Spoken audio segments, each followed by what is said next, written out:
Rice, and welcome to my TED Talk.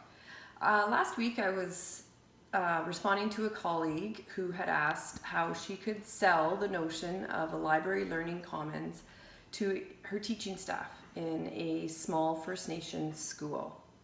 Initially, I tried to recall what I knew about how Indigenous students learn and their ways of knowing. I immediately thought of the principles of learning and wondered if there was some overlap within the features of First Nations learning styles and qualities of an exemplary learning commons. So, I pulled up the poster. Words like reflective, experiential, relational, exploration, patience, and time stuck out to me as comparable qualities to the Learning Commons model. I formulated my response to my colleague and excitedly posted it. I have to admit, I was pretty pumped of the connection I had made. It was a natural succession to an inquiry and my guiding question. That is, how can an understanding and respect for Indigenous people's heritage and their ways of learning and knowing be reflected to build a positive climate for the school library learning commons community? My research led me to an article by a master's student at UVic, Colleen Marchant, who clearly laid out the information I was seeking, and a bonus was that it was local research. Her focus was on the implications for new teachers at First Nations schools who may not be fully prepared for and educated about Indigenous ways of learning, being, and teaching.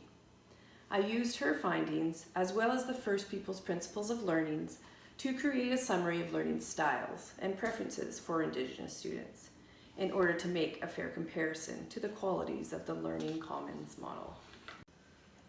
Our medicine wheel here will represent the Indigenous styles of learning, and anything outside of the circles will reflect relative aspects of the library learning commons. Within this visual, I have focused on the 3 R's of First Nations cultures as presented by Marchant: respect for individuals and land, relevance of curriculum to the learner, and reciprocative learning, partnership of learning with and from each other. In regards to the concept of respect comes an understanding that several personality traits have been shown to be an effective teacher of First Nations students: warmth, caring, sensitivity, having a sense of humor, and being trustworthy. All qualities we strive for as teachers and teacher librarians with every student we teach, and an important contribution to a positive learning commons. First Nations students also have a strong sense of place. Because places are so visually unique, they serve as excellent vehicles for recalling information and knowledge. And as Marchant explains, place-based education is an essential characteristic of Indigenous ways of learning. Together with the support of our staff and administrators, we strive to make our learning commons the hub of learning for all students, a unique and vastly different zone from that of their classrooms. In relevance of the curriculum to the learner, just as our BC curriculum has recently been set up, and as we are learning to teach and lead within the learning commons, Indigenous students too have shown to learn best when they are presented first with the big idea, then to see the details that relate to it, rather than the longer process of building generalities from the details. Marchant goes on to describe several characteristics of traditional Indigenous ways of teaching and learning, including, but not limited to, learning by doing, by deeply observing, by listening and telling stories, and learning in a community setting. It has also been found that First Nations students expect more opportunities for personal reflection, critical thinking, observation, experience, and autonomy. All of which, as we know, are traits of an established or leading learning commons, according to the Canadian Library Association. Finally, reciprocative learning, though somewhat awkward words themselves, quickly connected in my brain as to what we are striving for in our LLCs. In general, the participatory learning approach.